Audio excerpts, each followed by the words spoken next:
अब हम आ गए हैं हमारे चैप्टर नंबर 2 के अंदर, which is sexual offences against the children. ये बताएगा। अभी तक हमने सब बेसिक्स पढ़ा है, अब हम पढ़ेंगे sexual offences against the children के खिलाफ जो सेक्सुअल ऑफेंसेस होते हैं और किस तरीके से होते हैं, क्या उनका पनिशमेंट होता है, हम सब चीज़ जो है इस बारे में पढ़ेंगे। And just for an advice know that जो भी सुन रहा है वो आप अपनी एक कॉपी रफ नोटबुक और anything you can just find out आप लेके बैठिए, ताकि you can note down what you think is important and you can revise it later और you can rewatch this video also. But still I would request कि आप अपनी copy और एक नोटबुक और एक पेन लेके बैठे, so that you can write the important things you learn from this video. Okay, now let's moving on to it. Chapter number 2, that is A, penetrative sexual assault and punishment thereof. I do have a Bail Act, and just to make everyone notice that this is in laptop and this is my Bail Act. Okay, so this is what I read on regular basis. So I am also reading from my Bail Act, and for you, if you don't have any Bail Act, you can just watch out on the video in the laptop.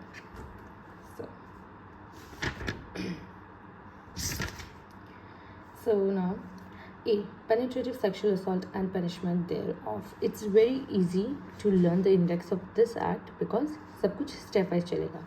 हम पहले उस assault के बारे में पढ़ेंगे, फिर हम उसके पनिशमेंट के बारे में पढ़ेंगे।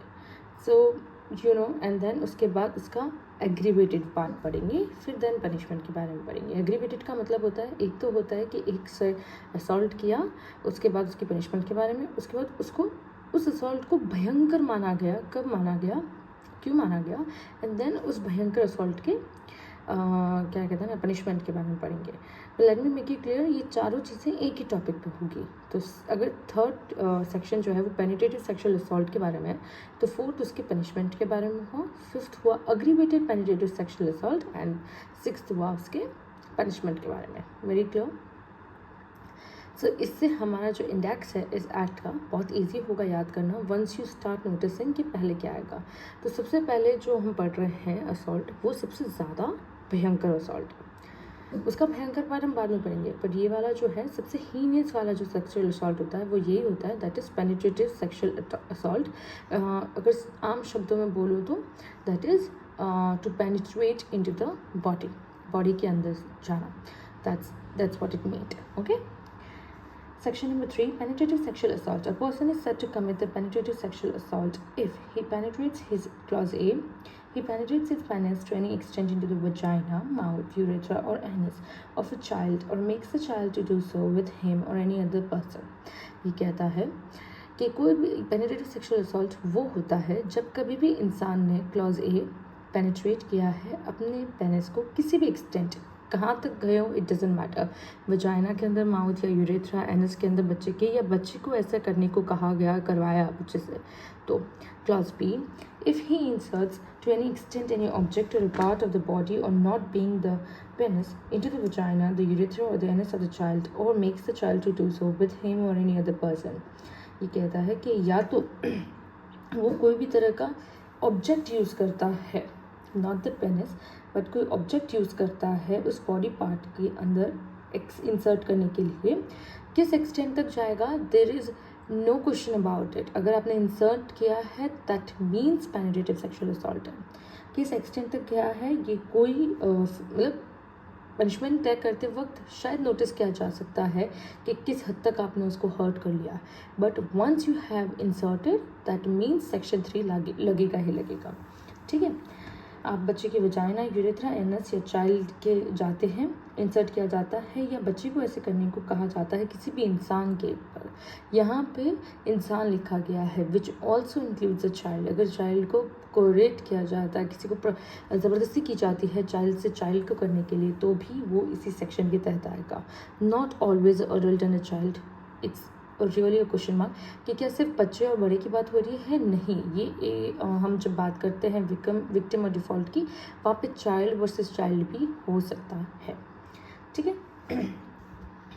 फिर क्लॉज सी कहता है कि he manipulates any part of the body of the child so as to cause penetration into the vagina, urethra, anus और any part of the body of the child और makes the child to do so with him और any other person. या वो manipulate करता है किसी भी child के बॉडी पार्ट को पेनिट्रेशन के लिए, वजाइना, यूरेथ्रा, एनस या किसी भी बॉडी पार्ट को चाइल्ड के, या चाइल्ड को ऐसा करने के लिए फोर्स करता है या करवाता है, तो भी वो पेनिट्रेटिव सेक्सुअल असॉल्ट होगा। Clause D, he applies his mouth to the penis, vagina, anus, urethra of the child और makes the child to do so such a person और एनी अदर पर्सन।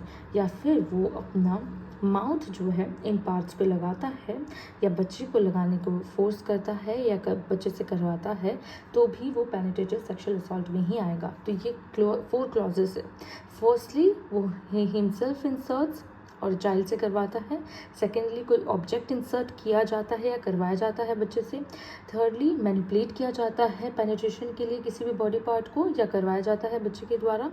फोर्थली जब किसी mouth से उस body part को touch किया जाता है या बच्चे से टच करवाया जाता है माउथ से, तो ये चारों चीज़ें जो हैं वो सेक्शन 3 पेनिट्रेटिव सेक्सुअल असॉल्ट में आती है। That's all about section 3 and now we will go to section number 4 which is punishment of it. That is punishment for section number 4, punishment for penetrative sexual assault. Punishment क्या है? Whoever commits a penetrative sexual subsection, whoever commits penetrative sexual assault shall be punished with imprisonment of either descriptions for the term which shall not be less than 10 years but which may extend to imprisonment for life and shall also be liable to the fine. ये कहता है कि जो भी ये assault commit करता है उसको कम से कम 10 साल की सज़ा, minimum we are talking about minimum 10 साल की सज़ा मिलती है, और वो जो कि लाइफ इम्प्रिजमेंट तक जा सकती है और फाइन देना पड़ सकता है उसको उसके साथ साथ। ठीक है, so 10 years to life imprisonment and fine, ये आप लिख सकते हैं अपनी कॉपी के अंदर कहीं पे भी।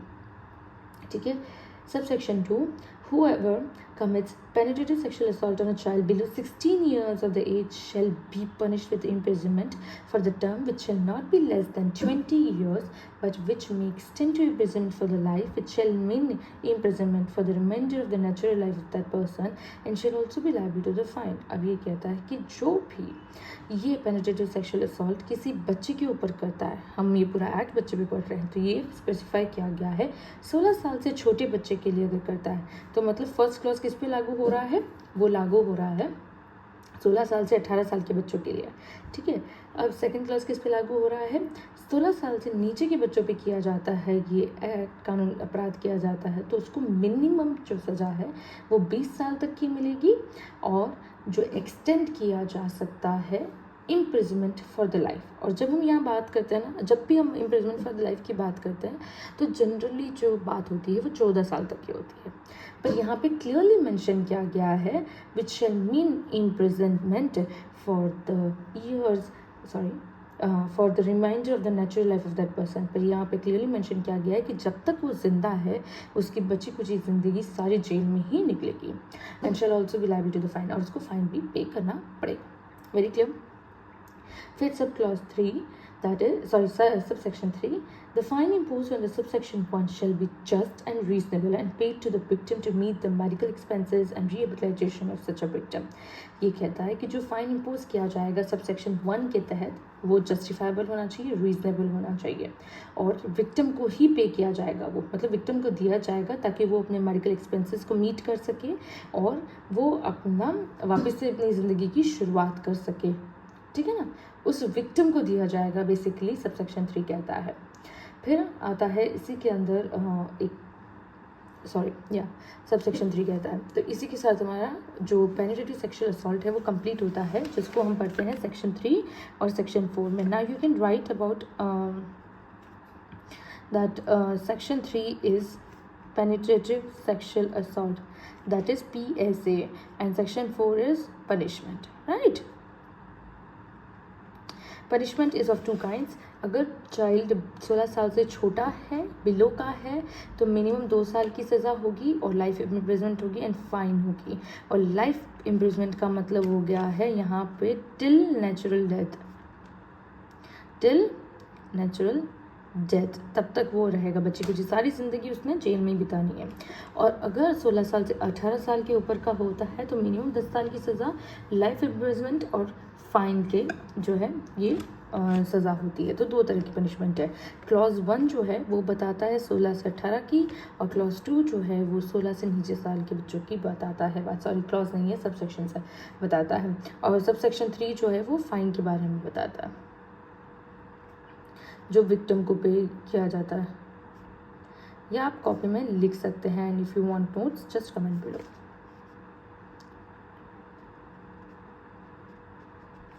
ठीक है, अब हम आ गए हैं सेक्शन नंबर 5 के अंदर, या ये कह लो नेक्स्ट पार्ट के अंदर, क्योंकि यहाँ पे आप क्लियरली मेंशन है next part which is I am not be. हमने ए पढ़ा था पहले पेनिट्रेटिव सेक्सुअल असॉल्ट, अब हम पढ़ रहे हैं B, that is aggravated penetrative sexual assault and punishment thereof. अब जब हम सेक्शन 5 पढ़ते हैं तब हमने सबसे पहले जब पढ़ा वो था पेनिट्रेटिव सेक्सुअल असॉल्ट। अब वही सेक्सुअल असॉल्ट अग्रीवेटेड हो जाता है, भयंकर हो जाता है, मोर हीनियस हो जाता है।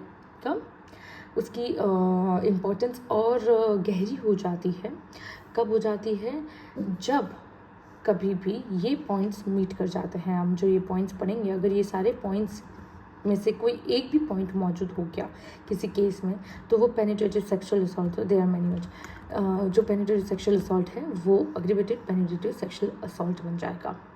और इंट्रोडक्शन के तौर पे मैं बता दूं, सेक्सुअल असॉल्ट सेम वैसा ही रहेगा, पर डिपेंड करता है कि वो कहाँ हुआ है और किसने किया है, मतलब कि कौन इन्वॉल्व है और कौन सी प्लेस इन्वॉल्व है, उसके बेसिस पे ही पेनिट्रेटिव सेक्सुअल असॉल्ट जो है वो अग्रीवेटेड पेनिट्रेटिव सेक्सुअल असॉल्ट बन जाता है। सो हम इसे फटाफट रीड कर लेंगे, क्योंकि इसमें जनरली प्लेसेस के बारे में या लोग जो इन्वॉल्व होंगे उनके बारे में लिखा गया है, राइट। तो उसी के बेसिस पे ये वो बन जाता है, पेनिट्रेटिव सेक्सुअल असॉल्ट से अग्रीवेटेड पेनिट्रेटिव सेक्सुअल असॉल्ट बन जाता है। ठीक है, now clause section number 5, aggravated penetrative sexual assault. Clause A, whoever being a police officer commits a penetrative sexual assault on the child. अगर कोई पुलिस ऑफिसर है, clause A कहता है, और वो बच्चे के ऊपर पेनिट्रेटिव सेक्सुअल असॉल्ट करता है, तो वो अग्रीवेटेड पेनिट्रेटिव सेक्सुअल असॉल्ट हो जाएगा, पहली चीज़। दूसरी चीज़ ये कि उसके अंदर भी कुछ क्लॉजेज दे रखे हैं, सब क्लॉजेज हैं क्लॉज ए के, वो पढ़ लेते हैं। सब clause 1, within the limits of the police station of the premises eight which he is appointed, उस पुलिस स्टेशन के अंदर या उसके प्रीमिसेस के अंदर जहाँ उसको खुद को अपॉइंट किया गया है। Sub clause 2, in the premises of any station house whether or not situated in the police station to which he is appointed, या कोई भी पुलिस स्टेशन के हाउस के प्रीमिसेस के अंदर, फिर चाहे वो वहाँ पे अपॉइंट है या नहीं है, या वो पुलिस स्टेशन अपॉइंट वहाँ पे सिचुएटेड है कि नहीं है जहाँ पे वो अपॉइंटेड है, तो भी अगर किसी भी पुलिस स्टेशन के अंदर करता है तो। Sub clause 3, in the course of his duties otherwise, अपनी ड्यूटी के दौरान या अदरवाइज भी करता है तो भी वो आएगा। Sub clause 4, where he is known as और आइडेंटिफाइज एज पुलिस ऑफिसर, जहाँ कहीं पे भी ये माना गया है या ये जाना पहचाना जाता है वो एज अ पुलिस ऑफिसर, वो ये क्राइम करता है पेनिट्रेटिव सेक्सुअल असॉल्ट का, तो वो एग्रीवेटेड पेनिट्रेटिव सेक्सुअल असॉल्ट बन जाएगा। फिर हम आते हैं क्लॉज बी पे, which is whoever being a member of the armed forces or security forces commits a penetrative sexual assault on a child. कोई भी army officer security forces commit करते हैं पेनिट्रेटिव सेक्सुअल असॉल्ट को किसी भी बच्चे के ऊपर, तो वो अग्रीवेटेड पेनिट्रेटिव सेक्सुअल असॉल्ट कहा जाएगा। इसके अंदर भी कुछ क्लॉजेस हैं, that is sub clause 1, within the limits of the area to which the person is deployed, जहाँ पे उस आर्मी ऑफिसर को अपॉइंट किया गया है उस एरिया में करता है। Sub clause 2, in any areas under the command of the forces और आर्म फोर्सेज, या फिर कहीं भी वो एरिया में जहाँ पे आर्म फोर्सेज या फिर कमांड फोर्सेज का कमांड चलता है वहाँ पे। Sub clause 3 sorry sub clause 3, in the course of his duties otherwise, उसकी ड्यूटी के दौरान या अदरवाइज भी किया है तो। Sub clause 4, where the said person is known और identified as a member of the security और आर्म फोर्सेज, या फिर जो वो इंसान वहाँ कहीं उस क्षेत्र में करता है जहाँ पे वो आइडेंटिफाई किया गया है, जाना पहचाना जाता है एज ए सिक्योरिटी फोर्सेज के तौर या आर्म फोर्सेज के तहत जाना पहचाना जाता है। क्लॉजेस ऑलमोस्ट सेम है दोनों में ही, पुलिस ऑफिसर हो या आर्म फोर्सेज, तो अग्रीवेटेड तब हो जाएगा जब पुलिस ऑफिसर या आर्म फोर्सेज या सिक्योरिटी फोर्सेज का कोई मेंबर इन्वॉल्व हो जाएगा। ठीक है, अब इसका क्लॉज सी कहता है क्लॉज सी है, whoever being a public servant commits the penetrative sexual assault on a child, कोई बच्चे के ऊपर पब्लिक सर्वेंट जो है अगर पेनिट्रेटिव सेक्शुअल असॉल्ट करता है तो भी वो एग्रीवेटेड हो जाएगा। Clause D, whoever being on the management or the staff of a jail, remand home, protection home, observation home or other place of custody or care and protection established by or under any law for the time being in force commits a penetrative sexual assault on a child being inmate of such a jail, remand home, protection home, observation home or other places of the custody or care and protection, या कोई भी इंसान जो management या staff के तौर पे काम करता है जेल में, रिमांड होम में, प्रोटेक्शन होम में, ऑब्जर्वेशन होम में, कस्टडी में, वो मतलब ऐसी कोई भी जगह जो कानून के तहत चलती है उसके तहत वहाँ पे कोई मैनेजमेंट या स्टाफ का काम कर रहा है और वो अगर बच्चे के ऊपर ऐसा कोई पेनिट्रेटिव सेक्शुअल असॉल्ट करता है तो वो एग्रीवेटेड पेनिट्रेटिव सेक्शुअल असॉल्ट कहलाता है। फिर clause E, whoever being on the management or the staff of a hospital whether government or the private commits the penetrative sexual assault on a child in that hospital, कोई भी staff hospital का management का या hospital का staff या management hospital के management का कोई मेंबर है, गवर्नमेंट हो या private does not matter, hospital का है पता नहीं, कोई फ़र्क नहीं पड़ता उससे, अगर वो बच्चे पे कोई भी पेनिट्रेटिव सेक्शुअल असॉल्ट करता है तो वो एग्रीवेटेड पेनिट्रेटिव सेक्शुअल असॉल्ट माना जाएगा। Clause F, whoever being on the management or the staff of an educational institution or the religious institution commits a penetrative sexual assault on the child in that institution, कोई भी इंसान जो management से belong करता है या staff member है उस किसी भी एजुकेशनल इंस्टीट्यूशन का या रिलीजियस इंस्टीट्यूशन का, वो ये कमिट करता है किसी बच्चे पे तो वही एग्रीवेटेड हो जाएगा, PSA APSA हो जाएगा, right. Clause ji, whoever commits a gang penetrative sexual assault on a child, अब गैंग रेप होता है फिर चाहे वो घर में हुआ है, घर में ही गैंग पेनिट्रेटिव सेक्शुअल असॉल्ट हुआ है या कहीं पे भी हुआ है जो अब मेंशन नहीं है प्लेसेस, वहाँ पे भी कहीं पे भी अगर गैंग पेनिट्रेटिव सेक्शुअल असॉल्ट हुआ है तो वो भी PSA से APSA हो जाएगा। क्यों? एक्सप्लेनेशन के तौर पे, when a child is subjected to sexual assault by one or more persons of a group in a furtherance of their common intentions, either of such a person shall be deemed to have committed gang penetrative sexual assault within the meaning of this clause, and each of such a person shall be liable for that act in the same manner as if it were done by him alone। और वो ये कह रहे हैं कि suppose कर लीजिए sexual assault जो है पेनिट्रेटिव सेक्शुअल असॉल्ट बच्चे के ऊपर एक से ज़्यादा लोगों ने किया है एक ही समय पे, एक से ज़्यादा लोगों ने किया एक ही समय पे, इस इंटेंशन के साथ ही किया है, तो वो सब पे ये एक्ट लागू होगा, ये सेक्शन लागू होगा ठीक उसी तरीके से जैसे कि उन्होंने अकेले भी किया हो। लाइक ग्रुप को पनिशमेंट नहीं मिलेगी, 14 साल की पनिशमेंट ग्रुप को है तो 4 साल सब भुगत रहे, नहीं, सबको इंडिविजुअली 14 साल भुगतने होंगे। जैसे अकेले ने किया एग्रीवेटेड, वैसे ही सज़ा जो है उसको गैंग में करने पर भी भुगतनी ही होगी, ठीक है। Clause H, whoever commits a penetrative sexual assault on a child using deadly weapons, fire, heated substance or corrosive substances, जो भी PSA करता है बच्चे के ऊपर, डेडली वेपन्स को यूज़ करता है, फायर या हीटेड सब्सटेंस यूज़ करता है, कोरोसिव सब्सटेंसेस यूज़ करता है, तो कोरोसिव का मतलब ये होता है कि कुछ मेडिसिन आती हैं तो वो हो जाती है कोरोसिव सब्सटेंसेस, वेयर सब बेहोश हो जाना है, इंसान को पता ही नहीं चलता क्या हुआ और भूल जाता है, कोई इंसान कुछ होता है तो वो सारी सब्सटेंस भी यूज़ करके अगर उसके साथ कुछ किया जाता है बुरा तो वो APSA के तहत ही आएगा, ठीक है।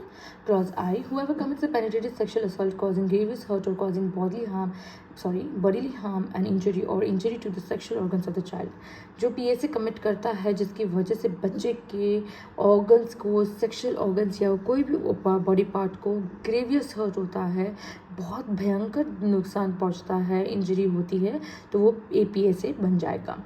Clause J, whoever commits a penetrative sexual assault on a child which, कोई भी इंसान अगर PSA करता है बच्चे के ऊपर जो कि, clause 1, please be very careful about this, सब clause 1, physically incapacitates the child or causes the child to become mentally ill as defined under clause L of the Section 2 of Mental Health Act 1987, 14 of 1987, or cause impairment of any kind or is to render the child unable to perform regular tasks temporarily or permanently। कोई भी बच्चे के ऊपर PSA करता है जिसकी वजह से बच्चे के ऊपर ऐसा नुकसान पहुंचता है कि वो फिजिकल कैपेसिटी में लेक कर जाता है, मेंटली इल हो जाता है और रेगुलर टास्क टेम्परली या परमानेंटली परफॉर्म नहीं कर पाएगा, रेंडर हो जाता है, तो वो APSA हो जाएगा। फिर sub clause 2, in the case of female child makes the child pregnant as a consequences of the sexual assault, अगर बच्ची फीमेल चाइल्ड के साथ किया जाता है और फीमेल चाइल्ड जो है वो प्रेग्नेंट हो जाती है कॉन्सिक्वेंसेस के तहत, तो भी ये APA से हो जाएगा। सब clause 3 inflicts the child with a human immunodeficiency virus inflicts the child with human immunodeficiency virus or any other life-threatening disease or infections which may either temporarily or permanently impair the child by rendering him physically incapacitated or mentally ill to perform the regular task। ये कहता है कि बच्चे को HIV दे देता है वो इस दौरान PSA के दौरान, या ऐसी कोई थ्रेटनिंग डिजीज़ या इन्फेक्शन दे देता है टेम्परली और परमानेंटली, जो है चाइल्ड फिजिकली इम्पेयर हो जाता है, मेंटली इल हो जाता है, रेगुलर टास्क नहीं कर पाएगा, तो वो भी PSA जो है APA से बन जाता है। सब clause 4 causes death of the child, और बच्चे की मृत्यु हो जाती है तो भी PSA APA से हो जाएगा। तो ये सारे के सारे जो क्लॉजेज हैं अभी तक हमने पढ़े हैं, उससे आई होप आपको क्लियर है। आगे और भी बहुत सारे क्लॉजेज हैं, सो कुर्सी की पीठी थाम के बैठिए। Right now clause A, whoever taking advantage of the child's mental or physical disability commits penetrative sexual assault on the child। कोई भी मेंटल चाइल्ड है, फिजिकल डिसेबिलिटी वाला चाइल्ड है, उसके ऊपर PSA करता है तो वो APA से है। Clause L, whoever commits penetrative sexual assault on a child more than once or repeatedly, जो एक बार से ज़्यादा या बार बार करता है PSA किसी चाइल्ड के ऊपर तो वो APA से हो जाता है। Sub clause M, whoever commits penetrative sexual assault on a child below 12 years, 12 साल से छोटे बच्चे के ऊपर किया जाता है तो। Clause N, whoever being a relative of the child through blood or adoption or the marriage or a guardianship or in a foster care or having domestic relationship with the parent of the child or who is living the same or shared household with the child commits penetrative sexual assault on such a child।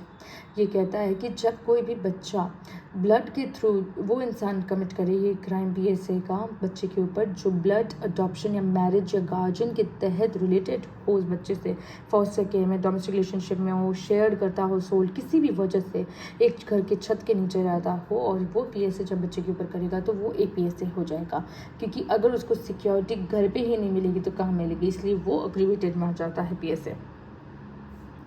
Clause O, whoever being in ownership or a management or the staff of any institution providing services to the child commits penetrative sexual assault of the child।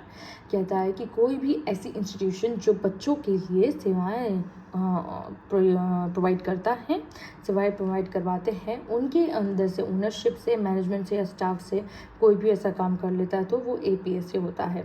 Clause P, whoever being in position of the trust or authority of a child commits penetrative sexual assault of the child in institution or the home of the child or anywhere else।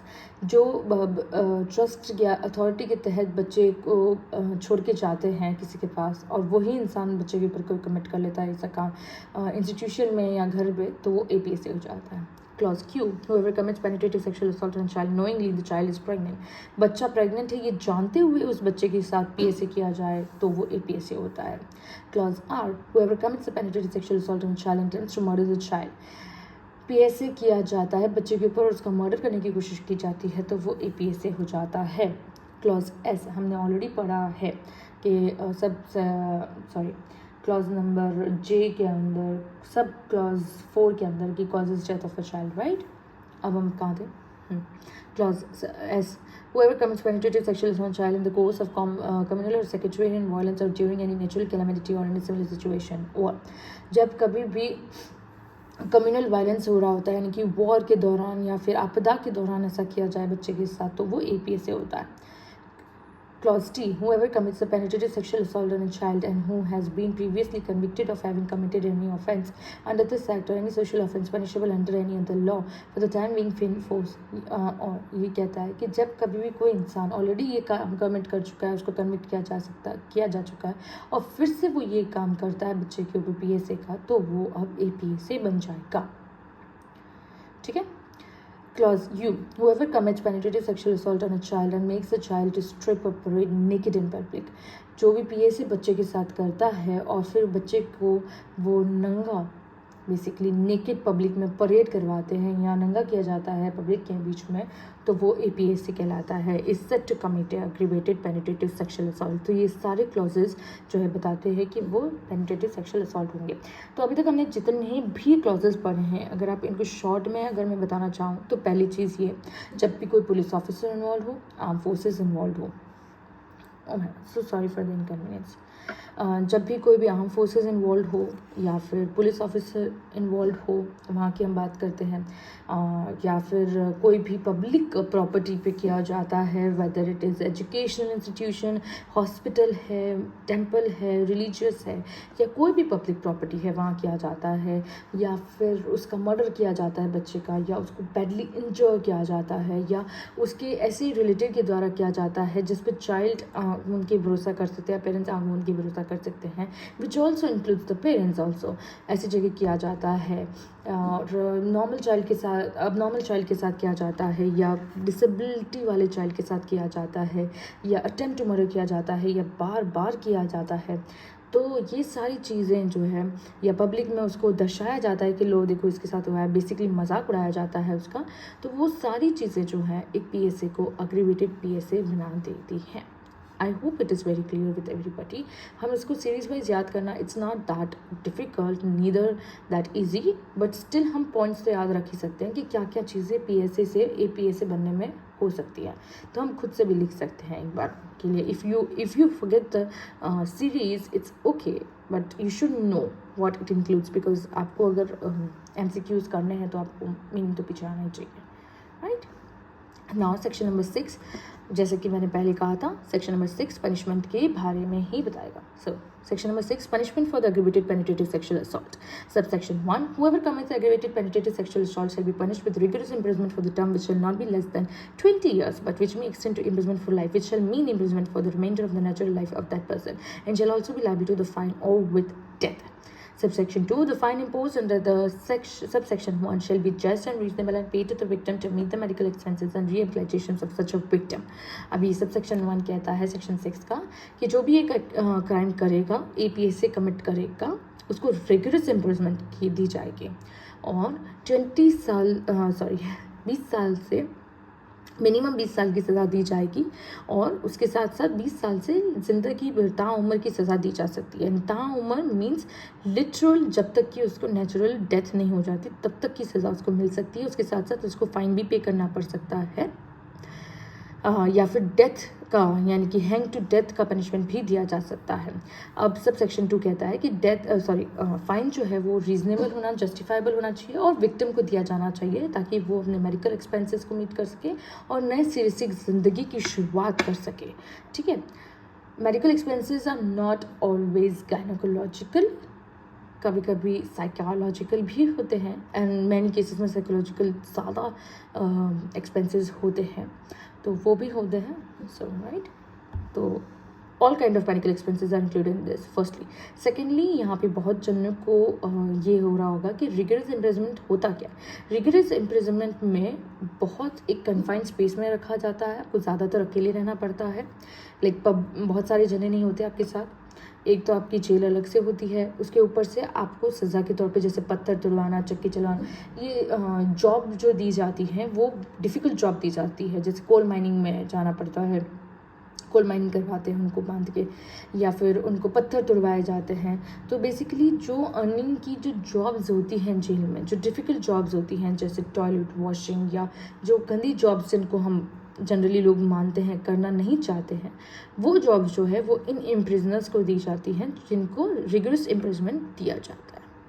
So that's all for this video, will meet in next video, bye.